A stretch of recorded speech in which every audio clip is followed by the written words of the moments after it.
그만두자. 당신 같은 아내는 창피해서 못 살겠어. 윤재민의 차가운 말은 마치 칼날처럼 강현주의 가슴을 베어냈습니다. 그는 분식집에서 일하는 아내를 무시하며 이혼을 선언했지만 정작 몰랐습니다. 자신이 하찮다 여긴 그 여자가 사실은 국내 굴지 호텔 그룹의 후계자라는 사실을요. 그리고 그 진실이 드러나는 순간 그의 인생은 송두리째 무너져 내리게 될 것입니다. 서울 강남구 청담동에 위치한 강도은 회장의 서재는 언제나 정적이 흘렀습니다. 높이 솟은 책장들 사이로 스며드는 오후 햇살이 고급 가죽 소파 위에 앉은 두 사람을 비추고 있었습니다. 아버지 강도은과 딸 강현주. 둘 사이에는 보이지 않는 긴장감이 맴돌고 있었습니다. 현주야. 강도은 회장의 목소리는 평소와 다름없이 차분했지만 그 안에 담긴 무게감은 달랐습니다. 내가 결혼하겠다고 했을 때부터 계속 생각해왔다. 그 남자가 정말 너를 사랑하는 건지 아니면 다른 무엇 때문인지 말이다. 현주는 아버지의 날카로운 시선을 피하지 않고 정면으로 받아들였습니다. 28배 나이에도 아버지 앞에서는 여전히 어린 딸이었지만 그녀의 눈빛만은 확고했습니다. 아버지, 재민 오빠는 진심이에요. 제가 누군지 모르는 상태에서도 저를 사랑해 주었잖아요. 강도우는 깊게 한숨을 내쉬었습니다. 그는 평생을 기업가로 살아오면서 수많은 사람들을 만났습니다. 그들 중 대부분은 그의 재력과 권력에 관심이 있었지, 진짜 그 사람 자체에는 관심이 없었습니다. 특히 딸에게 접근하는 남자들은 더욱 그랬습니다. 현주야, 아버지가 지금까지 살아오면서 깨달은 게 하나 있다. 사람의 본성은 편안할 때가 아니라 어려울 때 드러난다는 것이다. 강도우는 창밖을 바라보며 말을 이어갔습니다. 너희가 어려움을 겪을 때 그 남자가 어떤 선택을 하는지 봐야 한다. 그래야 진짜 그의 속마음을 알 수 있어. 현주의 마음이 복잡해졌습니다. 재민과 만난 지 벌써 2년. 그들은 대학 동창회에서 만났고 현주는 처음부터 자신의 신분을 숨겼습니다. 평범한 직장인이라고 소개했고 재민도 그렇게 알고 있었습니다. 하지만 결혼을 앞둔 지금 아버지는 더 확실한 시험을 원하고 있었습니다. 그래서 아버지가 원하시는 게 뭐예요? 현주가 조심스럽게 물었습니다. 강도훈이 딸을 바라보았습니다. 그의 눈빛에는 사랑과 걱정이 동시에 담겨 있었습니다. 신분을 완전히 숨겨라. 가난한 집 딸로 살아봐. 그리고 그 남자가 너를 어떻게 대하는지 직접 확인해라. 그런데 아버지, 그게 무슨 의미가 있을까요? 저는 이미 재민 오빠가 좋은 사람이라는 걸 알고 있는데요. 강도우는 쓴웃음을 지었습니다. 현주야, 너는 아직 세상을 모른다. 사람은 상황이 바뀌면 달라져. 특히 경제적인 어려움 앞에서는 더욱 그렇다. 지금의 그 남자는 미래에도 같은 모습일까? 현주는 잠시 말을 잃었습니다. 아버지의 말에는 오랜 인생 경험에서 우러나온 깊이가 있었습니다. 하지만 동시에 재민에 대한 믿음도 확고했습니다. 만약 제가 그렇게 한다면 아버지는 어떻게 하실 거예요? 나는 은퇴한 공무원으로 살겠다. 작은 아파트에서 연금으로 근근히 살아가는 평범한 아버지 말이다. 강도훈의 목소리에는 단호함이 배어 있었습니다. 그래야 그 남자가 너희 가족을 어떻게 생각하는지도 알 수 있지 않겠나? 현주는 가슴이 답답해졌습니다. 사랑하는 사람을 의심해야 한다는 것이 이렇게 괴로운 일인 줄 몰랐습니다. 하지만 아버지의 마음도 이해가 되었습니다. 평생을 기업 경영에 바친 그가 유일한 딸의 행복을 위해 이런 제안을 하는 것도 결국은 사랑 때문이었습니다. 아버지께서 정말 그렇게 하시겠다는 거예요? 회장님의 자리를 내려놓고 임시로 말이다. 내가 확신을 갖게 될 때까지만. 강도훈이 일어나 서재 한쪽 벽에 걸린 가족 사진을 바라보았습니다.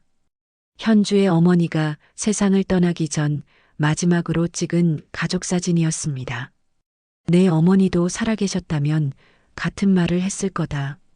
진정한 사랑인지 확인하고 결혼하라고 말이야. 현주의 눈가가 촉촉해졌습니다. 어머니를 떠올릴 때마다 가슴이 먹먹해졌습니다. 어머니는 현주가 22살 때 갑작스런 사고로 세상을 떠났고 그 이후 아버지는 더욱 현주에게 집중하게 되었습니다. 현주야, 이것은 시험이 아니라 확인이다. 강도훈이 딸의 어깨에 손을 올렸습니다. 만약 그 남자가 정말 너를 사랑한다면 어떤 상황에서도 너를 소중히 여길 거야. 그렇다면 아버지도 기꺼이 그를 사위로 인정하겠다. 현주는 오랫동안 고민했습니다. 창밖으로 보이는 청담동의 화려한 풍경과 자신이 앞으로 살아가야 할 소박한 일상 사이의 간극을 생각했습니다. 하지만 재민에 대한 사랑만큼은 확신이 있었습니다. 알겠어요, 아버지. 현주가 마침내 고개를 끄덕였습니다. 그렇게 하겠어요. 재민 오빠가 진심으로 저를 사랑한다는 것을 증명해 보일게요. 강도훈은 딸의 결정에 안도감과 걱정을 동시에 느꼈습니다. 그는 현주가 상처받지 않기를 바랐지만 동시에 현실을 직시하기도 원했습니다. 좋다. 그럼 내일부터 준비하자. 나는 회사 업무를 부사장에게 임시로 맡기고 너는 지금까지의 모든 것을 내려놓아라. 강도훈이 서재 책상 위의 서류들을 정리하며 말했습니다. 이번 시험이 끝나면 모든 것이 분명해질 거다. 현주는 아버지를 바라보며 작은 미소를 지었습니다. 불안하기는 했지만 재민에 대한 믿음이 더 컸습니다. 그리고 무엇보다 진정한 사랑이라면 어떤 시험도 견뎌낼 수 있다고 생각했습니다. 아버지, 고마워요. 이렇게까지 저를 생각해 주셔서. 아버지 역할이란 원래 그런 것이다, 현주야. 강도훈이 딸의 머리를 쓰다듬었습니다. 내가 진정으로 행복해지는 것을 보는 것이 아버지의 마지막 소원이거든. 그렇게 강현주의 새로운 인생이 시작되려 하고 있었습니다. 아버지의 깊은 사랑과 걱정 속에서, 그리고 남편이 될 사람에 대한 확고한 믿음을 가지고 말입니다. 서울 변두리의 작은 예식장에서 울려 퍼지는 결혼 행진곡은 청담동 호텔의 그것과는 사뭇 달랐습니다.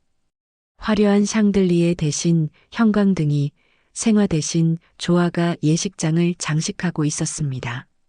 현주는 인터넷에서 주문한 20만 원짜리 웨딩드레스를 입고 있었지만 그 얼굴에는 진심 어린 행복이 가득했습니다. 오늘부터 평생 함께하겠습니다. 현주가 재민의 손을 잡으며 말했을 때 그녀의 목소리에는 떨림이 있었습니다.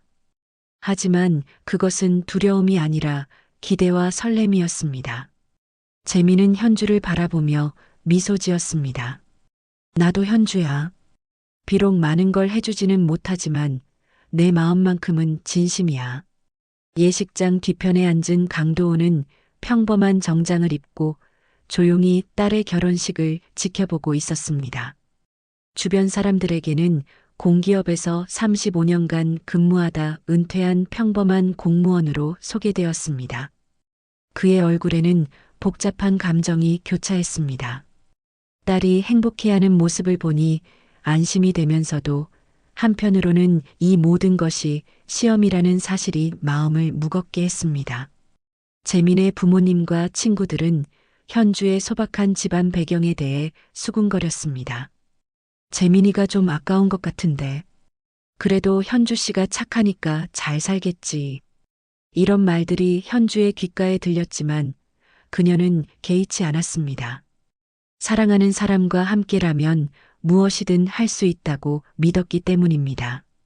신혼집은 강남과는 한참 떨어진 성동구의 오래된 원룸이었습니다. 보증금 500만 원에 월세 40만 원. 재민의 월급 250만 원으로는 빠듯한 금액이었지만 현주는 불평하지 않았습니다. 오히려 좁은 공간이 둘의 거리를 더 가깝게 만들어준다며 웃어넘겼습니다. 여보, 내일부터 일자리를 알아보려고 해. 현주가 짐을 정리하며 말했습니다. 우리 생활비라도 보태야지. 재민은 잠시 머뭇거렸습니다. 굳이 그러지 않아도 되는데. 내가 벌어서 충분히 살 수 있어. 아니야, 나도 뭔가 하고 싶어. 집에만 있으면 심심할 것 같아. 현주의 목소리에는 진정성이 담겨 있었습니다. 사실 그녀는 평생 일해본 적이 없었지만 평범한 부부의 삶을 경험해보고 싶었습니다. 재미는 현주의 의지를 꺾을 수 없었습니다. 그럼 너무 힘든 일은 하지 말고 사무직이나 그런 걸로 알아봐. 하지만 현주에게는 다른 계획이 있었습니다. 진짜 서민의 삶을 체험하고 싶었고 무엇보다 재민이 어떤 상황에서도 자신을 사랑해 줄 수 있는지 확인하고 싶었습니다. 일주일 후 현주는 집 근처 분식집에서 아르바이트를 시작했습니다. 맛있는 분식이라는 소박한 간판이 걸린 작은 가게였습니다. 사장님은 50대 중반의 푸근한 여성이었는데 현주의 정중한 말투와 성실한 모습에 금세 호감을 느꼈습니다. 아가씨, 일 처음 해보지? 손이 이렇게 고울 수가 없네. 사장님이 현주의 손을 보며 말했습니다. 네, 처음이에요. 잘 부탁드립니다. 현주는 머리를 깊이 숙이며 인사했습니다. 첫날부터 현주는 뜨거운 기름과 씨름해야 했습니다. 튀김을 하다가 기름이 튀어 손등을 데이기도 했고 무거운 재료를 나르다가 허리가 아프기도 했습니다. 그럼에도 불구하고 현주는 불평하지 않았습니다. 오히려 새로운 경험에 대한 호기심과 성취감을 느꼈습니다. 언니 정말 대단해요. 첫날인데 이렇게 잘할 줄 몰랐어. 함께 일하는 알바생 미영이가 감탄했습니다. 아직 많이 부족해요. 더 열심히 배워야죠. 현주는 겸손하게 답했습니다. 점심시간이 되자 분식집은 인근 공장 직장인들로 북적였습니다. 현주는 주문을 받고 음식을 나르고 테이블을 치우는 일을 반복했습니다. 하루 종일 서 있다 보니 다리가 붓고 허리가 아팠지만 손님들이 맛있다고 말할 때마다 뿌듯함을 느꼈습니다. 저녁 7시 현주가 집에 돌아왔을 때 재민은 이미 퇴근해 있었습니다. 현주의 모습을 본 재민의 표정이 굳어졌습니다. 기름 냄새가 몸에 밴 현주, 앞치마에 묻은 양념 자국, 그리고 지친 표정. 이게 뭐야? 재민이 인상을 찌푸렸습니다. 뭐가? 현주는 재민의 반응을 이해하지 못했습니다. 이 냄새 말이야. 온몸에서 기름 냄새가 나잖아. 그리고 이 옷은 또 뭐고? 현주는 자신을 내려다보았습니다. 확실히 말끔하지는 않았습니다. 아, 미안해. 분식집에서 일하다 보니까. 분식집? 재민의 목소리가 높아졌습니다. 분식집에서 일한다고? 응, 집 근처에 있는 작은 분식집이야. 사장님도 좋으시고 일도 재미있어. 재민은 머리를 짚었습니다. 현주야, 내가 왜 분식집에서 일을 해야 해? 다른 일자리는 없었어? 처음에는 사무직도 알아봤는데 경력이 없다고 다 거절당했어. 그런데 여기는 바로 받아주시더라고. 현주는 담담하게 설명했습니다. 재민의 마음이 복잡해졌습니다. 아내가 일하는 것 자체는 문제 없었지만 분식집 아르바이트라니. 회사 동료들이 알게 되면 어떻게 생각할까 하는 걱정이 앞섰습니다. 그래도 좀 더 괜찮은 데서 일했으면 좋겠는데. 재민이 조심스럽게 말했습니다. 현주는 재민의 표정에서 불편함을 읽었습니다. 왜? 분식집에서 일하는 게 창피해? 창피하다는 게 아니라. 재민이 말을 흐렸습니다. 사실 속마음으로는 조금 창피했습니다. 대학 동기들은 대부분 안정적인 직장에 다니는 와이프를 두고 있었는데 자신의 아내만 분식집에서 일한다는 것이 체면상 좋지 않았습니다. 그날 밤 현주는 샤워를 하면서 재민의 반응에 대해 생각했습니다. 아버지의 말이 떠올랐습니다. 사람의 본성은 어려울 때 드러난다. 아직은 어려운 상황이 아니었지만 재민의 미묘한 변화를 감지할 수 있었습니다. 재민은 거실에서 TV를 보면서도 계속 현주 생각을 했습니다. 사랑하는 아내가 힘들게 일하는 모습을 보니 안쓰럽기도 했지만 한편으로는 자신의 체면이 깎이는 것 같아 불편했습니다. 특히 내일 회사에서 아내가 뭐 하냐는 질문을 받게 되면 어떻게 대답해야 할지 고민되었습니다. 여보, 현주가 샤워를 마치고 나왔습니다. 응, 내가 분식집에서 일하는 게 정말 싫어? 현주가 직접적으로 물었습니다. 재민은 잠시 망설였습니다. 싫다는 게 아니라 그냥 내가 너무 힘들어할까봐 걱정되는 거야. 현주는 재민의 눈을 바라보았습니다. 그의 말에는 진심이 담겨 있었지만 동시에 다른 무언가도 숨어 있다는 것을 느꼈습니다. 괜찮아. 생각보다 재미있더라. 그리고 우리 생활비에도 도움이 되잖아. 현주가 밝게 웃으며 말했습니다. 재민은 더 이상 반대할 말을 찾지 못했습니다. 그래. 내가 좋다면 그렇게 해. 대신 너무 무리하지는 말고. 하지만 두 사람 모두 마음 한켠에는 말하지 못한 감정들이 남아 있었습니다. 현주는 재민의 진심을 의심하고 싶지 않았지만 그의 반응이 완전히 편하지만은 않았다는 것을 알았습니다. 재민은 아내를 사랑하지만 동시에 세상의 시선이 신경 쓰이는 자신을 발견하고 있었습니다. 이렇게 두 사람의 결혼 생활에는 작은 균열이 생기기 시작했습니다. 아직은 사소한 것이었지만 이 균열이 점점 커질 것이라는 것을 아무도 예상하지 못했습니다.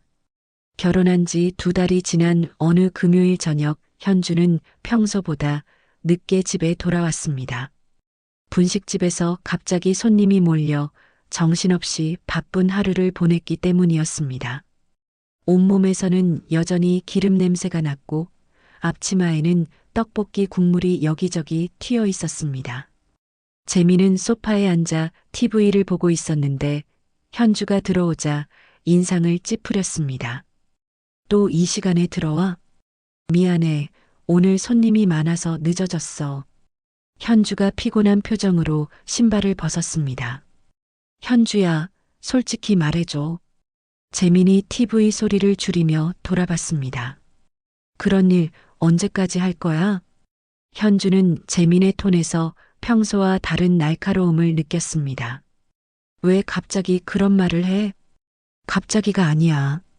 계속 생각해 왔는데. 재민이 일어나 현주 앞에 섰습니다. 매일 이런 냄새를 풍기고 들어와서 이게 정상이라고 생각해? 현주의 가슴이 철렁했습니다. 냄새가 그렇게 싫어? 싫다는 게 아니라 체면이 말이 아니잖아. 재민의 목소리가 높아졌습니다. 우리 회사 사람들이 내 아내가 분식집에서 일한다는 걸 알면 어떻게 생각하겠어? 그 순간 현주는 아버지의 말이 떠올랐습니다. 사람의 본성은 어려울 때 드러난다. 지금이 바로 그 순간일까요? 그럼 내가 어떤 일을 해야 만족할 거야? 현주가 조용히 물었습니다. 최소한 사무직이라든지 아니면 그냥 집에 있어도 돼. 내 월급으로도 충분히 살 수 있어. 재민이 답했습니다. 현주는 쓴웃음을 지었습니다. 재민아, 나는 일하는 게 좋아. 그리고 무엇보다 우리 생활에 보탬이 되잖아. 보탬은 무슨 보탬이야? 한 달에 100만 원도 안 되는 돈 벌려고 이렇게 고생할 필요가 있어? 재민의 말에는 짜증이 섞여 있었습니다. 현주는 말을 잃었습니다. 재민에게는 100만 원이 작은 돈일지 모르지만 현주에게는 자신의 노동으로 번 소중한 돈이었습니다. 실제로 재민은 회사에서 스트레스를 받고 있었습니다. 며칠 전 회식 자리에서 동료들과 아내 이야기가 나왔을 때였습니다. 재민아, 너는 신혼인데 아내가 뭐해? 선배 김 과장이 물었습니다. 재민은 잠시 머뭇거렸습니다. 그냥 아르바이트 하고 있어요. 어떤 아르바이트? 카페? 아니면 마트? 그냥 음식점이요. 재민이 애매하게 답했습니다. 음식점? 서빙하는 거야? 비슷한 거요. 재민은 더 이상 구체적으로 말하고 싶지 않았습니다. 동료들의 시선이 미묘하게 변하는 것을 느꼈습니다. 특히 같은 기수로 입사한 박 대리는 자신의 아내가 대형병원 간호사라며 자랑스럽게 이야기하곤 했는데 그와 비교되는 것 같아 불편했습니다. 요즘 신혼부부들은 맞벌이가 기본이지. 그래도 좀 더 안정적인 직장이면 좋을 텐데. 김 과장이 의미심장하게 말했습니다. 그날 이후 재민은 현주의 일에 대해 더욱 민감해졌습니다. 회사에서 아내 이야기가 나올 때마다 위축되는 자신을 발견했고 그것이 현주에 대한 불만으로 이어졌습니다. 현주는 분식집에서 일하면서도 계속 재민의 반응을 관찰했습니다. 처음에는 단순한 걱정이라고 생각했지만 점점 그의 태도에서 다른 무언가를 느끼기 시작했습니다. 언니 신혼인데 남편이 언니 일하는 거 뭐라고 안 해? 함께 일하는 미영이가 궁금해했습니다. 처음에는 좀 걱정했는데 이제는 괜찮아 해. 현주가 거짓말을 했습니다. 사실 현주는 매일 집에 들어가는 것이 두려워지기 시작했습니다. 재민의 표정을 보면 자신이 환영받지 못한다는 느낌을 받았기 때문입니다. 어느 날 현주는 분식집 화장실에서 아버지에게 전화를 걸었습니다. 아버지, 저예요. 현주야, 어떻게 지내고 있느냐? 현주는 잠시 말을 머뭇거렸습니다. 아버지가 말씀하신 시험. 벌써 결과가 나오는 것 같아요. 그래. 어떤 결과 말이냐? 재민 오빠가 제가 하는 일을 못마땅해 해요. 체면 때문이라고 하는데. 강도우는 전화 너머로 딸의 실망감을 느꼈습니다. 현주야, 아직 성급하게 판단하지 마라. 사람은 시간이 지나면서 변할 수도 있다. 하지만 아버지, 이럴 때일수록 서로를 이해하고 지지해줘야 하는 거 아닌가요? 그렇다. 진정한 사랑이라면 말이다. 강도은의 목소리에는 안타까움이 배어 있었습니다. 일주일 후 더 큰 갈등이 터졌습니다. 재민의 대학 동기들과 부부 모임이 있는 날이었습니다. 현주야, 오늘 동기들 만나는 거 알지? 재민이 넥타이를 매며 말했습니다. 응, 알고 있어. 나도 준비하고 있어. 그런데 재민이 말을 머뭇거렸습니다. 혹시 일 이야기는 자세히 하지 말았으면 좋겠어. 현주가 손을 멈췄습니다. 무슨 뜻이야? 그냥 아르바이트 한다고만 하고 구체적으로 어디서 뭐 하는지는 말하지 말았으면 해. 현주는 가슴이 답답해졌습니다. 내가 분식집에서 일하는 게 그렇게 창피해? 창피하다는 게 아니라 재민이 한숨을 쉬었습니다. 다들 괜찮은 직장 다니는 아내들인데 굳이 비교당할 필요가 있어? 비교당하는 게 뭐가 문제야? 나는 당당하게 일하고 있는데. 현주야, 제발 이해해줘. 사회생활이라는 게 있잖아. 재민의 목소리에 짜증이 섞였습니다. 현주는 재민을 바라보며 낯선 감정을 느꼈습니다. 결혼 전에는 전혀 보지 못했던 모습이었습니다. 그날 저녁 모임에서 현주는 다른 부인들과 이야기를 나누게 되었습니다. 현주 씨는 어떤 일 하세요? 한 부인이 물었습니다. 현주는 잠시 망설였습니다. 재민의 눈치를 보니 불안한 표정이었습니다. 아르바이트를 하고 있어요. 현주가 조심스럽게 답했습니다. 어떤 아르바이트요? 현주는 재민을 다시 바라봤습니다. 그의 표정에서 말하지 말라는 신호를 읽을 수 있었습니다. 그냥 간단한 일이에요. 현주가 애매하게 넘어갔습니다. 그 순간 현주는 자신이 거짓말을 하고 있다는 것이 비참했습니다. 정직하게 살아온 자신이 남편 때문에 거짓말을 해야 한다는 현실이 괴로웠습니다. 집으로 돌아가는 길, 모임이 끝나고 집으로 돌아가는 택시 안에서 두 사람은 말이 없었습니다. 고마워. 재민이 먼저 말을 꺼냈습니다. 뭐가? 오늘 말 안 해줘서. 현주는 창밖을 바라보며 답했습니다. 나는 거짓말하는 게 싫어. 거짓말이 아니라 그냥 뭐야? 내가 하는 일이 그렇게 부끄러운 일이야? 현주의 목소리가 떨렸습니다. 재민은 더 이상 할 말을 찾지 못했습니다. 그 역시 자신의 행동이 옳지 않다는 것을 알고 있었지만 사회적 체면 앞에서는 어쩔 수 없다고 생각했습니다. 집에 도착한 후 두 사람은 각자 다른 생각에 잠겼습니다. 현주는 아버지의 시험이 이미 답을 보여주고 있다는 것을 깨닫기 시작했습니다. 재민은 자신도 모르게 변해가는 자신을 발견하며 혼란스러워했습니다. 이렇게 두 사람 사이의 균열은 점점 더 깊어져 갔습니다. 처음에는 사소한 말다툼으로 시작된 것이 이제는 서로의 가치관과 인생관의 차이로 번지고 있었습니다. 그리고 이 균열은 앞으로 더욱 커질 운명이었습니다. 재민이 다니는 중견 수입업체 글로벌 트레이드에 새로운 변화가 생겼습니다. 해외 영업팀에 신입사원이 배정된 것이었습니다. 송다현 26살의 그녀는 명문대 경영학과를 졸업하고 토익 990점에 중국어까지 유창한 엘리트였습니다. 안녕하세요. 오늘부터 해외 영업팀에서 근무하게 된 송다현입니다. 월요일 아침 조회 시간, 다현이 단정한 자세로 인사했습니다. 재민은 다현의 첫인상에 감탄했습니다. 키가 크고 날씬한 몸매, 지적인 인상의 얼굴, 그리고 무엇보다 자신감 넘치는 말투가 인상적이었습니다. 현주와는 정반대의 스타일이었습니다. 다현 씨는 저희 팀 윤재민 대리가 멘토를 맡을 예정입니다. 김 과장이 소개했습니다. 잘 부탁드리겠습니다. 선배님. 다현이 재민에게 90도로 인사했습니다. 재민은 괜히 뿌듯해졌습니다. 이렇게 우수한 후배의 멘토가 된다는 것이 자존심을 세워주었습니다. 다현은 첫날부터 재민에게 깊은 인상을 받았습니다. 아니, 정확히는 깊은 인상을 주려고 노력했습니다.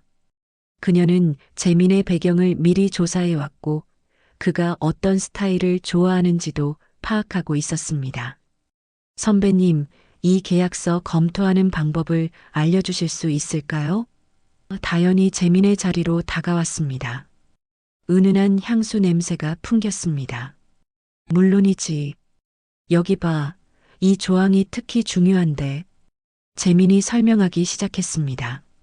다현은 고개를 끄덕이며 진지하게 들었습니다. 와, 정말 대단하세요. 이런 세세한 부분까지 체크하시다니. 재민은 기분이 좋아졌습니다. 집에서는 분식집 일 때문에 잔소리만 듣던 그였는데 회사에서는 존경받는 선배가 된 기분이었습니다. 선배님처럼 되고 싶어요. 다현이 진심 어린 눈빛으로 말했습니다. 정말 프로페셔널하시네요. 그 한마디가 재민의 마음을 완전히 사로잡았습니다. 최근 집에서는 자존감이 바닥에 떨어져 있었는데 다현의 말 한마디가 그의 자존심을 회복시켜 주었습니다. 일주일이 지나고 다현은 재민에게 점심을 함께 하자고 제안했습니다. 선배님, 오늘 점심 같이 드실까요? 궁금한 게 많아서요. 재민은 흔쾌히 응했습니다. 사실 요즘 집에 가는 것이 부담스러워서 점심시간에도 회사 근처에서 혼자 시간을 보내는 일이 많았습니다. 선배님은 결혼하신 지 얼마나 되셨어요? 다현이 자연스럽게 물었습니다. 몇 달 안 됐어. 신혼이지. 부러워요. 부인분도 직장 다니세요? 재민은 잠시 망설였습니다. 응, 일은 하고 있어. 어떤 일이요? 같은 업계세요? 아니, 그냥 아르바이트야. 재민이 어색하게 답했습니다. 다현은 재민의 표정에서 뭔가를 읽었습니다. 아, 그렇구나. 신혼이니까 천천히 찾아보시겠네요. 재민은 다현이 더 이상 묻지 않는 것에 안도했습니다. 그리고 동시에 다현의 배려심에 감동했습니다. 선배님은 정말 대단한 것 같아요. 이렇게 안정적인 직장에서 좋은 성과도 내시고, 다현이 진심 어린 목소리로 말했습니다. 재민은 가슴이 뭉클해졌습니다. 집에서는 인정받지 못한다고 느꼈는데 다현은 자신을 높이 평가해 주었습니다. 두 번째 주가 지나면서 다현은 재민에게 특별한 제안을 했습니다. 선배님, 제가 알고 있는 중국 업체가 있는데 우리 회사와 거래할 의향이 있다고 하더라고요. 정말? 어떤 업체인데? 상해에 있는 전자부품 수입업체예요. 규모도 꽤 크고 신뢰할 만한 곳이에요.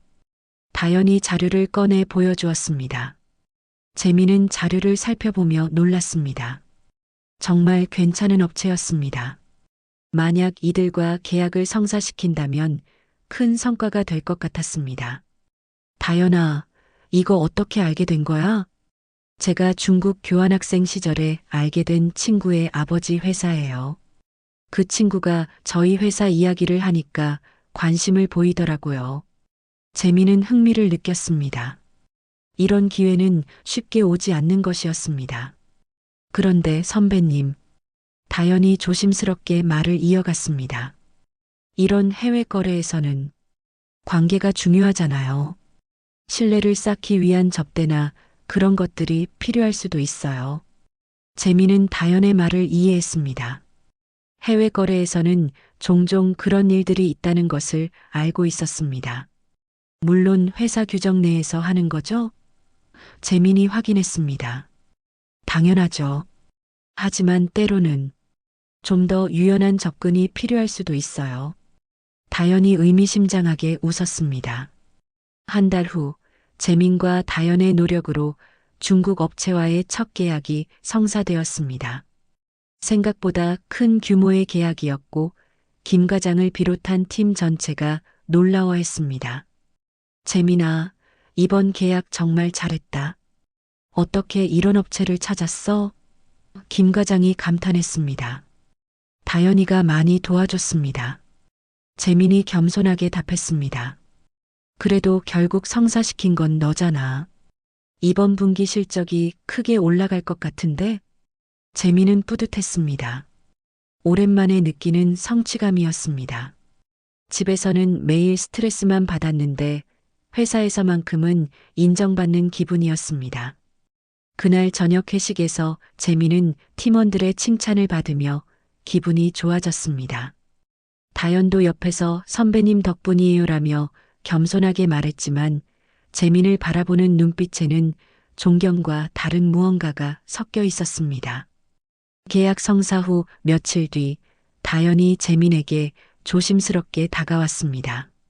선배님, 중국 업체 사장님이 감사의 표시로 이걸 전해달라고 하더라고요. 다현이 작은 봉투를 건넸습니다. 재민은 봉투를 받아보니 상당한 두께감이 느껴졌습니다. 이게 뭐야? 감사의 뜻이라고 하시는데 거절하면 오히려 신뢰가 될 것 같아서요. 다현이 조심스럽게 말했습니다. 재민은 잠시 망설였습니다. 이런 일은 처음이었고 회사 규정상 문제가 될 수도 있었습니다. 선배님, 해외 거래에서는 이런 일이 종종 있어요. 관계 유지를 위해서 필요한 일이기도 하고요. 다현이 재민의 고민을 읽고 설득했습니다. 그래도 아무도 모르는 일이고 우리가 성과를 낸 것에 대한 정당한 보상이라고 생각해요. 선배님이 얼마나 열심히 하셨는데요. 재민은 결국 봉투를 받았습니다. 집에서는 100만 원도 아끼라고 하는 현주의 모습이 떠올랐지만 자신의 능력으로 이런 기회를 만들어냈다는 자부심이 더 컸습니다. 그날 밤 재민은 집에 돌아가서 현주에게 자신의 성과를 자랑했습니다. 현주야, 나 이번에 큰 계약 하나 따냈어. 정말 축하해. 현주가 진심으로 기뻐했습니다. 응, 중국 업체와 거래하게 됐는데 앞으로 더 많은 기회가 있을 것 같아. 현주는 재민의 밝은 표정을 보며 안심했습니다. 최근 집에서 계속 갈등만 있었는데 오랜만에 좋은 소식이었습니다. 하지만 재민의 마음 한편에는 다연에 대한 생각이 자리 잡고 있었습니다. 자신을 인정해주고 기회를 만들어준 그녀에 대한 고마움과 함께 묘한 감정도 싹트기 시작했습니다. 이렇게 재민의 인생에는 새로운 변화가 시작되고 있었습니다. 겉으로는 좋은 변화처럼 보였지만 그 이면에는 위험한 유혹들이 숨어 있었습니다. 그리고 이 유혹들은 재민을 점점 더 깊은 곳으로 이끌어갈 예정이었습니다. 결혼한 지 반년이 지나면서 현주는 재민의 미묘한 변화들을 하나씩 감지하기 시작했습니다. 처음에는 단순히 회사 일이 바빠졌다고 생각했지만 점점 더 구체적인 신호들이 보이기 시작했습니다. 여보, 오늘도 늦어? 현주가 분식집에서 퇴근한 후 전화를 걸었습니다. 응, 중국 업체랑 화상회의가 있어서 시차 때문에 어쩔 수 없이 늦어져. 재민의 목소리에서 약간의 경계심이 느껴졌습니다. 그럼 저녁은? 회사에서 먹을게. 너는 혼자 먹어. 현주는 전화를 끊고 한숨을 쉬었습니다. 재민이 늦는 날이 주 3-4일로 늘어났고 집에 들어와서도 휴대폰만 들여다보는 일이 많아졌습니다. 예전에는 현주의 하루 일과를 궁금해했는데 이제는 관심조차 보이지 않았습니다. 언니, 요즘 표정이 안 좋아 보여. 분식집 사장님이 걱정스럽게 말했습니다. 아니에요, 괜찮아요. 현주가 억지로 웃어 보였습니다. 결혼 생활이 쉽지 않지? 우리 때는 그래도 남편들이 집에는 일찍 들어왔는데 요즘 젊은 남자들은 야근이 많다니까. 현주는 사장님의 말에 고개만 끄덕였습니다. 하지만 마음 한편으로는 단순한 야근이 아니라는 직감이 들었습니다. 어느 날 밤 재민이 샤워를 하러 들어간 사이 현주는 그의 정장 주머니에서 명함을 발견했습니다. 상해 글로벌 일렉트로닉스 마이너스 왕 매니저. 중국어와 영어로 쓰인 고급스러운 명함이었습니다. 이 명함은 뭐야? 현주가 재민이 샤워를 마치고 나왔을 때 물었습니다. 재민은 잠시 당황했습니다. 아, 그거 새로 거래하게 된 중국 업체 담당자야. 중국까지 다녀온 거야? 아니, 한국에 출장 왔을 때 만났어. 다연이가 통역해줬고, 재민이 자연스럽게 다연의 이름을 언급했습니다. 현주는 다연이라는 이름을 기억해 두었습니다. 최근 재민이 회사 이야기를 할 때 자주 등장하는 이름이었습니다. 다연 씨가 중국어를 잘하나 봐? 응, 중국에서 교환학생도 했었고 정말 유능해. 재민의 목소리에는 은연중에 자랑스러움이 배어 있었습니다. 현주는 그 순간 묘한 감정을 느꼈습니다. 재민이 다른 여자를 칭찬할 때의 톤이 예전에 자신을 칭찬할 때와 비슷했기 때문입니다. 재민은 확실히 달라지고 있었습니다. 다연과의 관계가 깊어질수록 현주와의 관계는 더욱 소원해졌습니다. 집에서 현주가 분식집일 이야기를 하면 짜증을 내지만 회사에서 다연과 일 이야기를 할 때는 활기가 넘쳤습니다. 선배님, 오늘 중국 업체에서 연락 왔어요. 다음 계약건으로 상담하고 싶다고 하네요. 다연이 설레는 표정으로 보고했습니다. 정말? 벌써? 재민의 얼굴이 밝아졌습니다. 네, 저희 실력을 인정해 주는 것 같아요. 특히 선배님의 협상 능력을 높이 평가하더라고요. 재민은 가슴이 뿌듯해졌습니다. 다연과 함께 일할 때면 자신이 정말 능력 있는 사람이 된 기분이었습니다. 이번에는 규모가 더 클 것 같은데 준비를 잘 해야겠어. 재민이 의욕적으로 말했습니다. 선배님이랑 함께라면 걱정 없어요. 다연이 신뢰에 찬 눈빛으로 바라봤습니다. 그런 재민이 집에 돌아가면 완전히 다른 사람이 되었습니다. 현주야, 이 기름 냄새 언제까지 맡아야 해? 재민이 인상을 찌푸리며 말했습니다. 환기를 시켜도 잘 안 빠져. 미안해. 현주가 미안한 표정으로 답했습니다. 정말 다른 일은 찾을 생각 없어? 계속 이럴 거야? 현주는 더 이상 반박하지 않았습니다. 무엇을 말해도 재민의 마음은 이미 굳어진 것 같았기 때문입니다. 한 달 후, 재민과 다연의 관계는 완전히 새로운 단계에 접어들었습니다. 업무적 파트너십을 넘어서 개인적인 유대감이 형성되기 시작한 것입니다. 선배님, 오늘 저녁에 시간 있으세요? 다연이 조심스럽게 물었습니다. 왜? 중국 업체 담당자가 서울에 오는데 저녁 식사 자리를 마련했거든요. 선배님이 꼭 참석하셨으면 해서요. 재민은 잠시 망설였습니다. 현주에게는 야근한다고 말해놨는데 실제로는 접대를 하게 되는 상황이었습니다. 장소가 어디야? 강남 쪽 호텔 레스토랑이에요.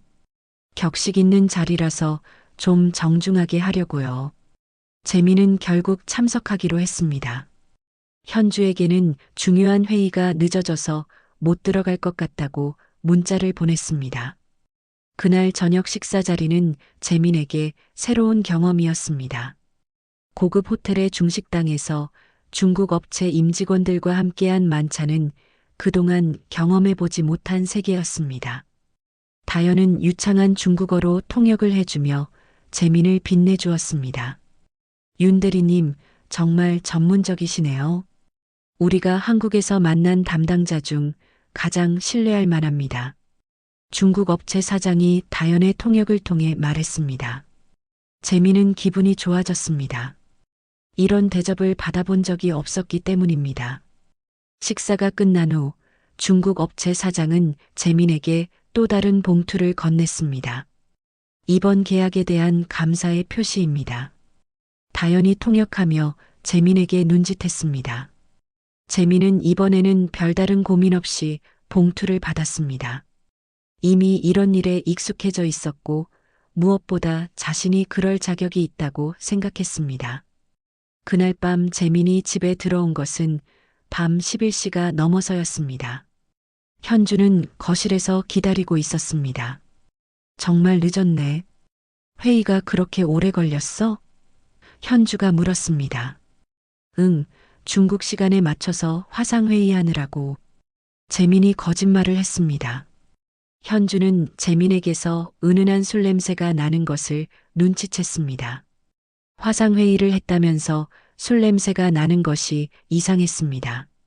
술 마셨어? 아, 회의 끝나고 동료들이랑 간단히 한잔했어. 재민이 서둘러 답했습니다. 현주는 더 이상 묻지 않았습니다. 하지만 마음속으로는 뭔가 석연치 않다는 생각이 들었습니다. 며칠 후 현주는 아버지를 만나기 위해 동네 작은 식당으로 갔습니다. 강도우는 평범한 운동복을 입고 있었고 정말로 은퇴한 공무원처럼 보였습니다. 아버지, 어떻게 지내세요? 그럭저럭 살고 있다. 너는 어떠냐?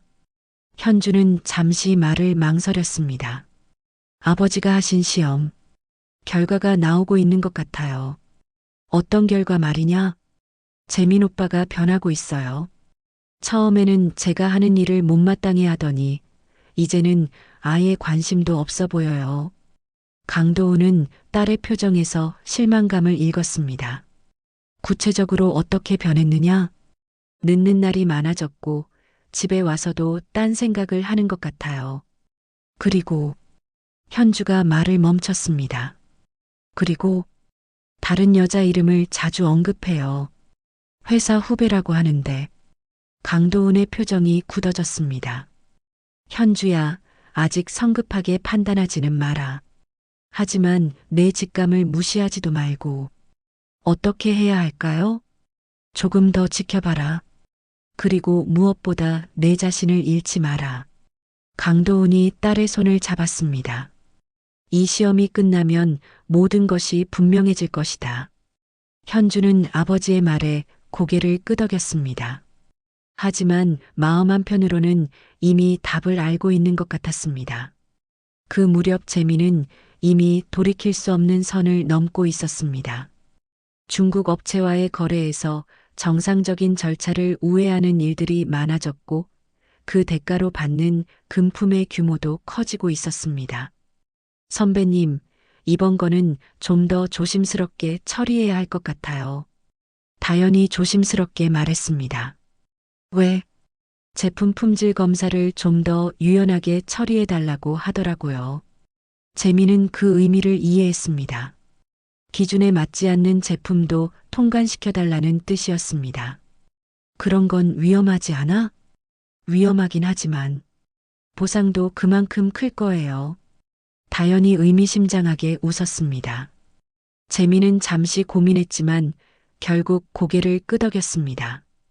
이미 너무 깊이 들어와 버린 상황이었고 뒤로 물러설 수도 없었습니다. 이렇게 재민은 점점 더 깊은 늪으로 빠져들고 있었습니다. 그리고 현주는 그 모든 것을 조용히 지켜보며 언젠가 올 진실의 순간을 기다리고 있었습니다. 재민의 인생에서 가장 중요한 날이 다가왔습니다.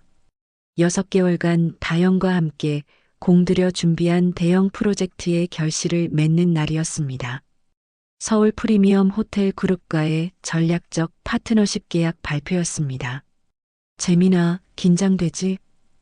김 과장이 넥타이를 다시 매며 물었습니다. 네, 조금요. 하지만 준비는 완벽하게 했습니다. 재민이 자신감 있게 답했습니다. 실제로 재민은 이번 발표를 위해 몇 주간 밤낮으로 준비했습니다. 호텔 그룹의 해외 사업 확장에 필요한 전자제품 공급 계약이었는데 성사되면 회사 역사상 최대 규모의 거래가 될 예정이었습니다. 다연 씨도 수고 많았어. 중국 업체와의 연결고리 역할을 정말 잘해줬어. 김 과장이 다연에게도 격려의 말을 건넸습니다. 감사합니다. 모든 건 재민 선배님의 뛰어난 기획력 덕분이에요. 다연이 겸손하게 답하며 재민을 바라봤습니다. 재민은 다연의 시선을 받으며 가슴이 뿌듯해졌습니다. 지난 몇 개월간 함께 이 프로젝트를 준비하면서 둘 사이의 유대감은 업무를 넘어선 특별한 것이 되어 있었습니다. 오후 2시 서울 프리미엄 호텔 그룹 본사 30층 회의실. 재민은 정장을 말끔히 차려입고 프레젠테이션 자료를 점검했습니다. 그 옆에서 다연도 긴장한 표정으로 중국어 통역 자료를 확인하고 있었습니다. 생각보다 회의실이 크네. 재민이 둘러보며 말했습니다. 거대한 타원형 테이블과 최첨단 영상 장비들, 그리고 서울 시내가 한눈에 내려다 보이는 통창.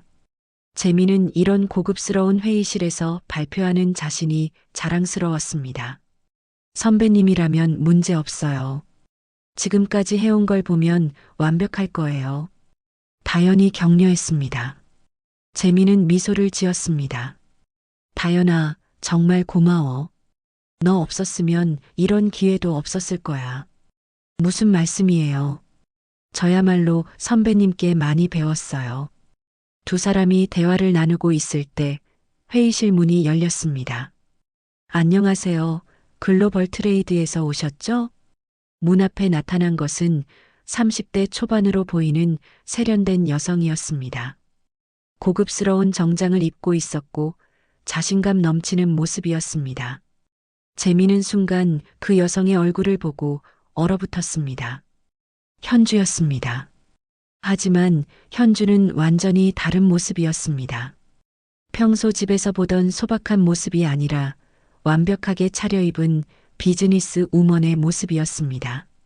저는 서울 프리미엄 호텔 그룹 전략 기획실장 강현주입니다. 현주가 명함을 내밀며 말했습니다. 재민은 명함을 받는 손이 떨렸습니다. 서울 프리미엄 호텔 그룹 전략 기획실장 강현주. 그 글자들이 눈에 들어오지 않았습니다. 잠깐, 현주야? 재민이 떨리는 목소리로 말했습니다. 네, 안녕하세요. 재민 씨. 현주의 목소리는 차갑고 공식적이었습니다. 다현은 두 사람의 분위기가 이상하다는 것을 눈치챘습니다. 선배님 아시는 분이세요? 재민은 입을 열었다 닫았다 했습니다. 머리가 새하얗게 변했고 무슨 일이 일어나고 있는지 이해할 수 없었습니다. 재민 씨와 저는 개인적으로 아는 사이입니다. 현주가 침착하게 답했습니다. 이게 무슨 일이야?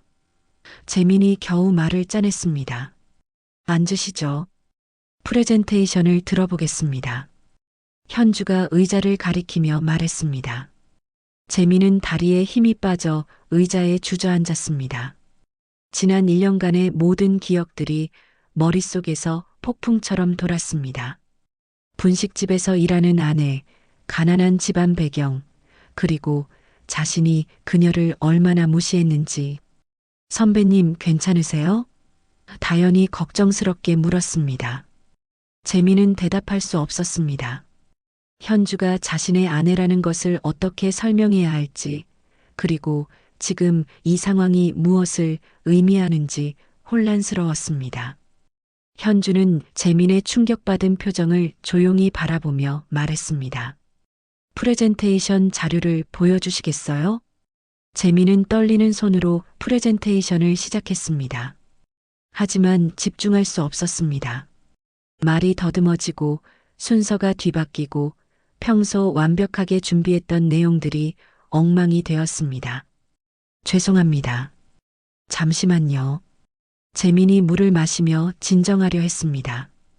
현주는 재민의 발표가 끝날 때까지 말없이 지켜봤습니다. 그리고 발표가 끝나자 차갑게 말했습니다. 잠깐 다현 씨는 먼저 나가주시겠어요? 재민 씨와 개인적으로 할 이야기가 있습니다. 다현은 어리둥절한 표정으로 회의실을 나갔습니다. 두 사람만 남자 현주가 입을 열었습니다. 1년 전까지만 해도 당신은 나를 사랑한다고 했었죠. 재민은 고개를 들 수 없었습니다. 분식집에서 일하는 게 그렇게 창피했나요? 가난한 집안 출신이라서 체면이 안 섰나요? 현주야, 이게 다 무슨 일이야? 재민이 간신히 물었습니다. 현주는 가방에서 서류 뭉치를 꺼내 테이블 위에 올렸습니다. 이것들 말씀하시는 건가요? 서류들이 펼쳐지자 재민의 얼굴이 더욱 하얗게 질렸습니다. 자신이 중국 업체로부터 받은 뇌물의 증거들, 가짜 품질 검사 결과서들, 그리고 다현과의 은밀한 만남들을 촬영한 사진들이었습니다. 계획된 시험, 이 모든 게 다 계획된 거였어? 재민이 떨리는 목소리로 물었습니다. 아버지께서 말씀하셨어요. 사람의 진짜 모습은 어려울 때 나타난다고. 현주의 목소리에는 실망과 분노가 섞여 있었습니다. 그럼 다현이도? 송다현 씨는 우리 그룹의 감사팀 직원입니다. 지난 6개월간 당신의 모든 불법 거래를 조사했어요. 재민은 머리를 손으로 감췄습니다. 모든 것이 무너지는 느낌이었습니다. 당신이 저를 사랑했다면 제가 어떤 일을 하든 지지해줬어야 했어요. 하지만 당신은 체면 때문에 저를 창피해했죠. 재민은 변명할 말을 찾을 수 없었습니다. 그리고 이것보다 더 실망스러운 건 당신이 돈과 권력 앞에서 얼마나 쉽게 무너지는지 보게 된 거예요. 현주는 일어서서 창밖을 바라보며 말했습니다. 계약은 당연히 취소됩니다. 그리고 이 증거들은 검찰에 넘겨질 예정이에요. 현주야, 제발. 지난 6개월간 제가 분식집에서 기름 냄새를 맡으며 일할 때 당신은 저에게 제발이라고 말한 적 없었잖아요. 재민은 무릎이 꺾일 것 같았습니다. 재민 씨, 저희는 이제 남남입니다. 현주가 마지막으로 말했습니다. 이혼 서류는 변호사를 통해 보내드릴게요. 현주가 회의실을 나가려는 순간 재민이 마지막으로 물었습니다. 현주야, 정말 나를 사랑했던 적이 있었어? 현주는 문 앞에서 잠시 멈춰섰습니다. 있었어요. 하지만 당신이 그 사랑을 버렸죠. 그리고 그녀는 회의실을 나갔습니다. 재민은 혼자 남겨진 회의실에서 무너져 내렸습니다. 지난 1년간의 모든 것이 거짓이었고 자신이 얼마나 어리석었는지 깨달았습니다. 하지만 이미 너무 늦었습니다. 창밖으로는 서울의 화려한 빌딩들이 보였지만 재민에게는 모든 것이 무너져 내린 폐허처럼 느껴졌습니다. 그의 인생에서 가장 소중했던 것을 자신의 손으로 파괴한 것을 깨달은 순간이었습니다. 현주와의 충격적인 만남 후 일주일 재민의 인생은 걷잡을 수 없이 무너지기 시작했습니다. 월요일 아침 회사에 도착하자마자 김 과장이 심각한 표정으로 다가왔습니다. 재민아, 큰일 났다. 검찰에서 연락이 왔어. 네, 검찰이요? 중국 업체와의 거래 건으로 수사가 시작됐다고 해. 너하고 다현 씨가 피조사자로 지목됐어. 재민은 다리에 힘이 빠졌습니다. 현주가 진짜로 증거를 넘겼다는 뜻이었습니다. 언제요?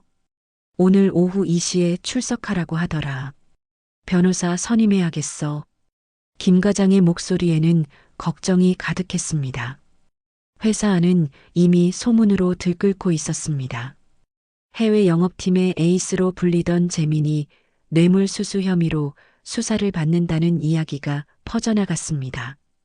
정말이야? 재민 대리가? 동료들의 수군거림이 들려왔습니다. 그러게 말이야. 그렇게 성실해 보이던 사람이. 재민은 자리에 앉아 있을 수 없었습니다. 모든 시선이 자신에게 향하고 있는 것 같았습니다. 점심시간 재민은 다현을 찾아갔습니다. 다현은 자리에 앉아 서류를 정리하고 있었는데 재민을 보자 어색한 표정을 지었습니다. 다현아, 잠깐 이야기 좀 하자. 선배님. 다현이 주변을 둘러본 후 고개를 끄덕였습니다. 두 사람은 회사 근처 조용한 카페로 갔습니다. 재민은 다현의 얼굴을 자세히 보니 평소와 다른 차가운 느낌이 들었습니다. 다현아, 너 정말 호텔 그룹 감사팀 사람이야? 다현은 잠시 망설이다가 고개를 끄덕였습니다. 죄송해요, 선배님. 왜 이런 짓을 한 거야? 재민의 목소리에는 분노와 배신감이 섞여 있었습니다. 이게 제 일이었어요. 호텔 그룹에서 의뢰한 부패 척결 조사였고요. 그럼 지금까지 나한테 했던 모든 말들이 거짓말이었어? 다현은 커피잔을 바라보며 답했습니다. 처음에는 그냥 일이었어요. 하지만 선배님이 그런 제안들을 너무 쉽게 받아들이시더라고요. 뭐라고? 첫 번째 봉투를 건넸을 때 거절할 줄 알았어요. 하지만 선배님은 망설임 없이 받으셨죠. 다현의 목소리가 차가워졌습니다. 재민은 할 말을 잃었습니다. 그리고 점점 더 큰 금액을 요구해도 거절하지 않으셨어요. 심지어 품질 검사 조작 제안도 쉽게 받아들이셨고요. 그건 너가 괜찮다고 했잖아. 제가 괜찮다고 한다고 불법이 합법이 되나요? 다현이 재민을 똑바로 바라봤습니다. 선배님은 처음부터 선택의 여지가 있었어요. 그날 저녁 재민이 검찰청에서 나오자 기자들이 몰려들었습니다. 윤재민 대리, 뇌물수수 혐의에 대해 어떻게 생각하십니까? 중국 업체와의 불법 거래 사실을 인정하십니까? 호텔 그룹과는 어떤 관계입니까? 재민은 기자들의 질문 세례에 아무 말도 할 수 없었습니다. 플래시가 터지고 카메라가 돌아가는 상황에서 그는 자신이 범죄자가 된 기분이었습니다. 다음 날 아침 모든 신문과 뉴스에서 이 사건이 보도되었습니다. 대기업 호텔 그룹, 협력업체 부패 척결 나서, 중견 수입업체 직원, 수억 원 뇌물수수 혐의. 가짜 품질 검사로 불량품 유통 시도. 재민의 사진이 모자이크 처리되어 신문 일면에 실렸습니다. 그는 하루아침에 사회적으로 매장당한 기분이었습니다. 수사 발표 후 사흘째, 재민은 회사로부터 징계 통보를 받았습니다. 재민아, 정말 미안하다. 김 과장이 안타까운 표정으로 말했습니다. 회사 입장에서는 어쩔 수 없어. 즉시 정직 처분이고 수사 결과에 따라 해고될 수도 있어. 과장님, 내가 이런 사람인 줄 몰랐다. 정말 실망이야. 김 과장의 말에는 진심 어린 아쉬움이 담겨 있었습니다. 재민은 개인 물품을 정리하며 회사를 나왔습니다. 동료들은 그를 바라보는 시선이 예전과 완전히 달랐습니다. 존경과 동료의 대신 냉소와 거리감만이 느껴졌습니다. 2달 후 재민은 법정에 서게 되었습니다. 방청석에는 기자들과 구경꾼들이 가득했고 재민은 자신이 구경거리가 된 기분이었습니다. 피고인 윤재민, 일어서십시오. 판사의 호명에 재민이 일어섰습니다. 피고인은 2024년 3월부터 9월까지 중국 업체상의 글로벌 일렉트로닉스로부터 총 8,500만 원의 뇌물을 수수하고 품질 검사를 조작하여 불량 제품의 유통을 시도한 혐의를 받고 있습니다. 검사의 기소장 낭독이 이어졌습니다.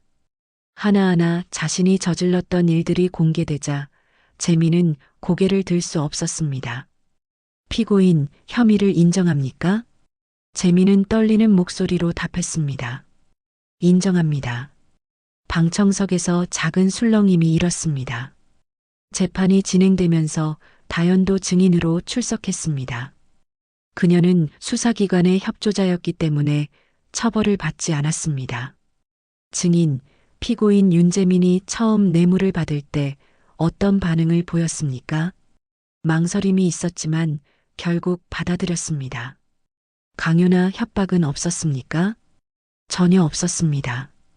오히려 점점 더 적극적으로 참여했습니다. 다연의 증언이 이어질수록 재민의 변호는 어려워졌습니다. 재민의 변호사가 반대 신문을 했습니다. 증인, 피고인을 의도적으로 유혹한 것 아닙니까? 저는 기회를 제공했을 뿐입니다. 선택은 피고인이 한 것입니다. 하지만 적극적으로 뇌물을 제안하지 않았습니까? 네, 하지만 거절할 수 있는 상황이었습니다. 피고인은 그러지 않았습니다. 법정에서 재민과 다연은 서로를 탓하며 추악한 진실을 드러냈습니다. 한때 특별한 관계였던 두 사람이 이제는 가해자와 증인의 관계가 되어 대립하고 있었습니다. 재판은 석 달간 이어졌고 마침내 선고의 날이 왔습니다. 피고인 윤재민에 대한 선고를 하겠습니다. 재민은 떨리는 다리로 일어섰습니다. 피고인은 공무원이 아님에도 불구하고 업무와 관련하여 뇌물을 수수하고 허위 서류를 작성하여 소비자를 기만하려 했습니다. 이는 사회적 신뢰를 크게 훼손한 중대한 범죄입니다.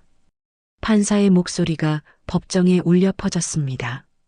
따라서 피고인을 징역 2년 6개월에 처하고 벌금 1억 원을 병과합니다. 재민은 그 자리에서 무너져 내렸습니다. 징역형과 거액의 벌금, 그리고 무엇보다 사회적 매장이라는 현실이 그를 짓눌렀습니다. 법정을 나온 재민은 기자들의 플래시 세례를 받으며 걸었습니다. 그의 얼굴은 완전히 절망에 빠져 있었습니다. 회사에서는 해고 통보가 왔고 신혼집 월세도 밀리기 시작했습니다. 친구들은 연락을 끊었고 가족들도 창피해하며 거리를 두었습니다. 무엇보다 현주와의 이혼이 확정되면서 재민은 정말로 혼자가 되었습니다. 한때 승승장구하던 그의 인생은 완전히 파탄났습니다. 감옥에 들어가기 전 마지막 밤, 재민은 텅 빈 원룸에서 혼자 앉아 있었습니다. 창밖으로는 서울의 야경이 보였지만 그에게는 더 이상 아무 의미가 없었습니다. 내가 이렇게 어리석었나? 재민이 혼잣말을 중얼거렸습니다. 하지만 이미 모든 것이 늦었습니다. 그가 쌓아 올렸던 모든 것이 한순간에 무너져 내렸고 이제 그에게 남은 것은 후회와 절망뿐이었습니다. 2027년 가을 서울 프리미엄 호텔 그룹 본사 35층 부사장실에서 현주는 창밖을 내려다보며 미소를 지었습니다. 강현주 부사장이라는 명패가 올려진 책상 위에는 새로운 프로젝트 서류들이 정리되어 있었습니다. 부사장님, 베트남 호찌민 호텔 건설 프로젝트 최종 승인이 나왔습니다. 비서가 들어와 보고했습니다. 좋아요. 다음 주 임원회의에서 발표하겠습니다. 현주가 자신감 있게 답했습니다.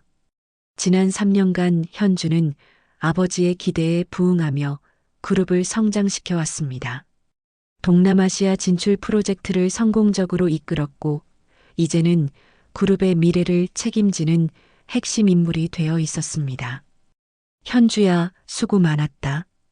강도훈 회장이 부사장실로 들어왔습니다. 이제 70세가 된 그는 딸에게 점점 더 많은 책임을 맡기고 있었습니다. 아버지, 앉으세요. 베트남 프로젝트 정말 잘 진행됐더구나. 내가 직접 현지에 가서 협상한 보람이 있었어. 현주는 뿌듯한 표정을 지었습니다. 아버지께서 가르쳐 주신 대로 했을 뿐이에요. 사람을 보는 눈, 진심을 구별하는 능력 말이에요. 강도훈은 딸을 자랑스럽게 바라봤습니다. 3년 전의 상처를 딛고 이렇게 성장한 현주가 대견했습니다. 그런데 현주야, 개인적인 일은 어떠냐? 좋은 사람 만나고 있는 거 아니야? 현주는 부드럽게 웃었습니다. 아직은 일에 집중하고 싶어요. 이번에는 정말 확실한 사람을 만나고 싶거든요. 그래, 천천히 해라. 이번에는 내가 직접 선택할 수 있을 테니까. 같은 시각 서울 외곽의 한 건설 현장에서는 안전모를 쓴 재민이 무거운 철근을 나르고 있었습니다. 1년 8개월의 복역을 마치고 나온 지 1년이 넘었지만 정과자라는 딱지 때문에 제대로 된 일자리를 구하기 어려웠습니다. 윤 씨, 여기 철근 좀 더 가져와요. 현장 반장이 소리쳤습니다. 네, 알겠습니다. 재민이 힘겹게 대답하며 철근을 옮겼습니다. 한때 양복을 입고 회의실에서 프레젠테이션을 하던 그가 이제는 작업복을 입고 막노동을 하고 있었습니다. 손에는 굳은 살이 박였고 얼굴은 햇볕에 그을어 있었습니다. 야, 재민아. 점심 먹자. 같은 현장에서 일하는 김 기사가 불렀습니다. 재민은 손을 털고 김 기사와 함께 현장 임시 휴게실로 갔습니다. 도시락을 펼치며 김 기사가 말했습니다. 너 정말 대학 나온 거 맞아? 일하는 거 보면 영 어색해. 네, 한때는 회사 다녔어요. 재민이 쓸쓸하게 답했습니다. 그럼 왜 이런 데서 일해? 뭔가 사연이 있나? 재민은 대답하지 않았습니다. 어떻게 설명해야 할지 막막했습니다. 재민이 일하고 있는 건설 현장은 바로 호텔 그룹의 새로운 본사 건물 공사였습니다. 현주가 직접 기획하고 추진한 프로젝트였지만 재민은 그 사실을 모르고 있었습니다. 어느 날 오후 현주가 공사 현장을 점검하러 왔습니다. 흰색 안전모와 고급 정장을 입은 그녀는 건설사 대표와 함께 현장을 둘러보고 있었습니다. 이쪽이 새로운 호텔의 로비가 될 예정입니다. 건설사 대표가 설명했습니다. 천장 높이가 계획서대로 나왔나요? 현주가 전문적으로 물었습니다. 네, 정확히 맞췄습니다. 현주는 건물 구조를 꼼꼼히 살펴보며 여러 지시사항을 내렸습니다. 그녀의 모습은 완전히 프로페셔널한 경영인이었습니다. 그때 멀리서 철근을 나르던 재민이 현주를 보았습니다. 순간 손에 들고 있던 철근을 놓칠 뻔했습니다. 저 사람이. 재민이 중얼거렸습니다. 하지만 현주는 재민을 보지 못했습니다. 안전모와 작업복을 입은 그의 모습은 3년 전과 너무 달랐기 때문입니다. 재민은 급히 몸을 숨겼습니다. 현주와 마주치고 싶지 않았습니다. 지금의 초라한 자신의 모습을 보여주기 부끄러웠습니다. 오후 6시 현주는 검은색 외제차에 타고 집으로 향했습니다.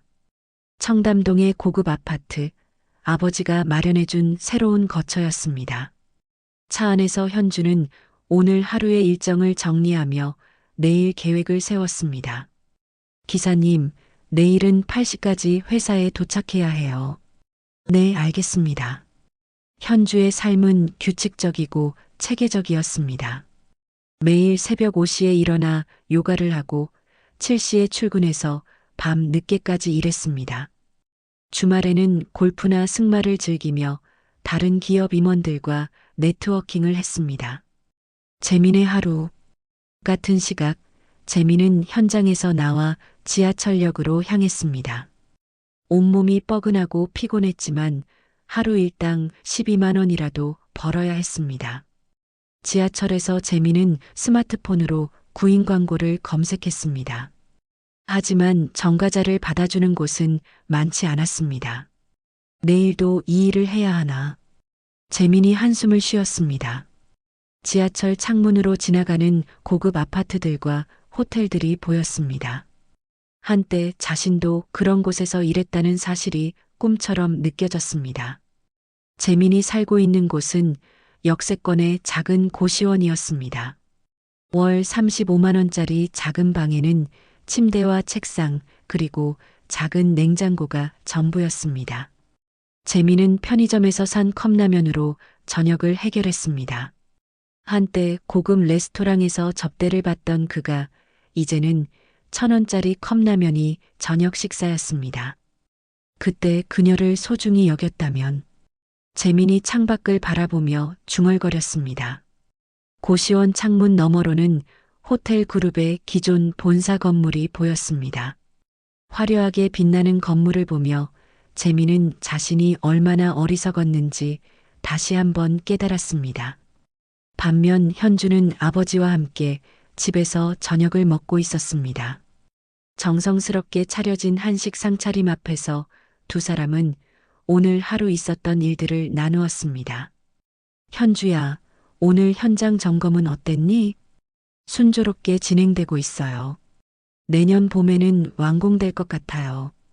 그래, 내가 직접 설계에 참여한 건물이니까 의미가 남다를 거야. 현주는 고개를 끄덕였습니다. 아버지, 제가 이렇게 성장할 수 있었던 건 그때 그 시험 덕분이에요. 시험? 재민 씨와의 결혼을 통해서 사람을 보는 눈을 기를 수 있었잖아요. 진짜 사랑과 가짜 사랑을 구별하는 법도 배웠고요. 강도우는 뭉클한 표정을 지었습니다. 그 일로 많이 아팠을 텐데. 아팠지만 덕분에 더 강해졌어요. 이제는 누구든 당당하게 만날 수 있어요. 그날 밤 현주는 넓은 거실에서 클래식 음악을 들으며 내일 회의 자료를 준비했습니다. 샹들리에가 환하게 빛나는 공간에서 그녀는 미래에 대한 계획을 세우고 있었습니다. 같은 시각 재민은 좁은 고시원에서 형광등 불빛 아래 다음날 일자리를 찾기 위해 인터넷을 검색하고 있었습니다. 두 사람은 같은 하늘 아래 있었지만 완전히 다른 세상에 살고 있었습니다. 내 인생도 달라졌을 텐데. 재민이 마지막으로 중얼거리며 불을 껐습니다. 창밖으로는 여전히 호텔 그룹 건물의 불빛이 반짝이고 있었습니다. 그 불빛은 현주의 성공을 상징하는 동시에 재민이 잃어버린 모든 것을 상기시켜주는 것이었습니다. 재민은 어둠 속에서 지난 3년을 돌이켜보았습니다. 감옥에서의 시간, 출소 후의 차가운 현실, 그리고 매일 반복되는 막노동. 모든 것이 자신의 선택의 결과였습니다. 현주가 분식집에서 일할 때 자신이 보인 태도, 다연의 유혹에 쉽게 넘어간 것, 그리고 무엇보다 진정한 사랑을 알아보지 못했던 어리석음. 이제서야 모든 것이 명확해졌습니다. 현주야, 미안해. 재민이 혼자 중얼거렸습니다. 하지만 이미 너무 늦었습니다. 시간은 되돌릴 수 없었고 그들의 인생은 완전히 다른 방향으로 흘러가고 있었습니다. 현주는 성공의 정점으로 올라가고 있었고 재민은 바닥에서 하루하루를 버텨나가고 있었습니다. 이것이 바로 선택의 결과였고 인생의 무서운 진실이었습니다. 오늘도 이야기를 들어주셔서 감사합니다. 영상 보시고 느끼신 감정 댓글로 함께 나눠주세요. 여러분의 한마디가 누군가에겐 큰 위로가 될 수 있습니다. 영상이 마음에 드셨다면 구독과 좋아요, 응원 부탁드립니다. 오늘도 귀한 시간 내어주시고 끝까지 시청해주신 구독자, 시청자 여러분 진심으로 감사드립니다. 지금까지 우리 인생이었습니다.